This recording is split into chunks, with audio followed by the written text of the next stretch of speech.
आज आपण बनवणार आहोत मस्त असं वांगा रस्सा, एकदम झणझणीत आणि झटपट, फक्त थोड्या साहित्यापासून एकदम पटदिशीन होणारी रेसिपी आहे. चला तर वेळ न घालवता आपण आपल्या रेसिपीला सुरुवात करूया. तर मी 5-6 वांगे घेतलेले आहेत. त्याचे देठ कापून घेतले होते आणि बाजूचे देठच्या बाजूचे पण असतात ना, तेही सगळं कट करून घेतलं होतं कैचीनी. त्यानंतर असे 2 कट मारून घ्यायचे आणि असे वांगे आपल्याला कापून घ्यायचे, कारण की आतमध्ये बघायचं कीड लागली आहे का नाही. अशा प्रकारे सगळे वांगे खोलून बघा, कीड लागली असेल तर फेकून टाका. तर मी वांगे कापून लगेच पाण्यामध्ये टाकले, त्यामुळं वांगे काळे पडणार नाही जोपर्यंत आपण मसाला बनवतो तोपर्यंत. तर मसाला बनवून घ्यायचा आहे थोडासा आपल्याला. तर त्यासाठी कढईमध्ये 1 वाटी शेंगदाणा टाकलेले आहे आणि छान मस्त लालसर भाजल्यावर लगेच मग 1-1.5 चमचा तीळ घेतलं होतं पांढरे, तेही छान भाजून घ्यायचं. अर्धे निम्मे शेंगदाणे भाजल्यावरच तीळ टाकायचं, नाहीतर शेंगदाणे संगत तीळ टाकला तर तीळ करपून जातील. त्यासाठी मस्त तीळ बी असे चटपट उडले की म्हणायचे मस्त तीळ भाजून झाले आहेत आपले. आता छान एका प्लेटीत काढून घ्यायचं आहे सगळं भाजलेलं शेंगदाणे आणि तीळ. आता हे वेगवेगळं वाटण करायचं आहे. शेंगदाणे तिळाचं पहिलं वाटण करूया. मिक्सरचं भांडं ओलं व्हायच्या आधी शेंगदाणे आणि तीळ वाटून घ्यायचं कोरडं, आणि नंतर पाहू शकता असं खरबड वाटण करून घ्यायचं आहे, जास्त पावडर बनवायची नाही.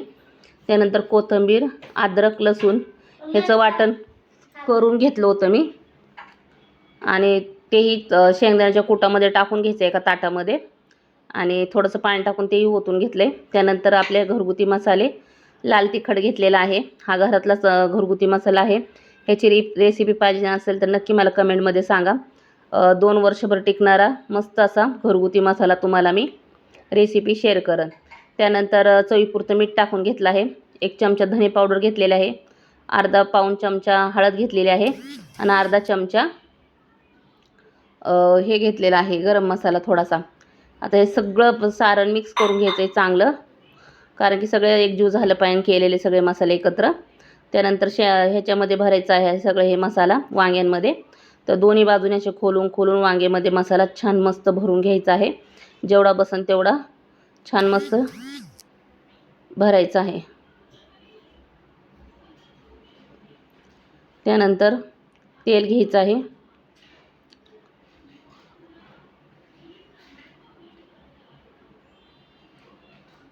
आणि तेल छान गरम झाले की लगेच त्यामध्ये मोहरी आणि जिरे टाकून घ्यायचे. चांगले फुलले की जिरी आणि मोहरी लगेच वांगी टाकून घ्यायचं आहे. छान मस्त तेलामध्ये खरपूस तळून घ्यायचं आहे, तेल सुटूस तर त्याला 5-1 मिनिटभर. छान मस्त वांगे तळून झालेले आहेत पाहू शकता. त्यानंतर हे उरलेला मसाला मध्यभागी टाकून तोही तळून घ्यायचा आहे. त्यामुळं काय होतं, सगळ्या वांग्यांना सारखा मसाला लागतो.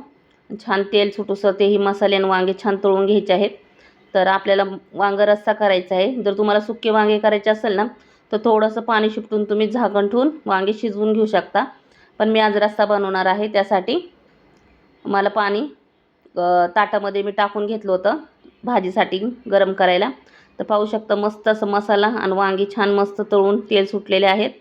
आता हे ताटावर ठेवलेलं पाणी गरम, तेच पाणी ओतायचं आहे, थंड पाणी ओतू नका.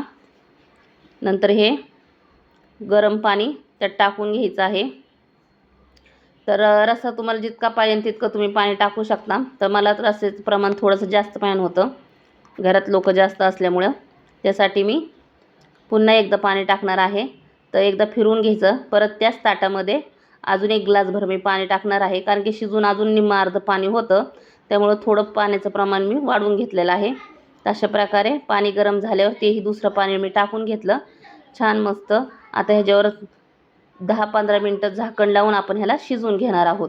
10-15 मिनटं मस्त असं वांगे शिजलेले आहेत. तर मी गॅस बंद केला होता भाकरी करूस तर. पाहू शकता रस्साही किती छान झालेला आहे वांग्याचा. आणि भूक लागली म्हणून आमच्या घरातल्या मंडळीने अर्धे 2 वांग्यांची भाजी घेऊन गेली होती. म्हटलं चला हाय ते दाखवून घ्यावं आता. तर थोडीशी कोथिंबीर पेरून घ्यायची आहे भाजीवर, रस्स्यावर, आणि वांगे चाकूनी दाबून बघायचे शिजले का नाही, हाताला चटका बसत असेल तर. आणि पाहू शकता मस्त असं वांगा रस्सा आपला तयार आहे. 1 नंबर होतो. भातासोबत खावा किंवा भाकरीसोबत, कशासोबतही मस्त एन्जॉय करा. भाकरीसोबत जरी तुम्ही त्या रस्स्यासोबत भाकरी चुरून खाल्ली ना, 1 नंबरच लागते. नॉनव्हेजला महाग टाकणारी रेसिपी आहे बघा ही. तर लवकरच लवकर करून बघा आणि कशी झाली कमेंटमध्ये एकदा नक्की सांगा. आवडली तर प्लीज आपल्या चॅनलला सबस्क्राईब करा, बेल आयकॉनवर क्लिक करा, कारण जेव्हाही माझी मी रेसिपी टाकेल त्याचं नोटिफिकेशन तुम्हाला लवकर भेटेल. आणि असे छान छान मस्त घरगुती छोटे मोठे रेसिपी मी तुमच्यासोबत शेअर करेन.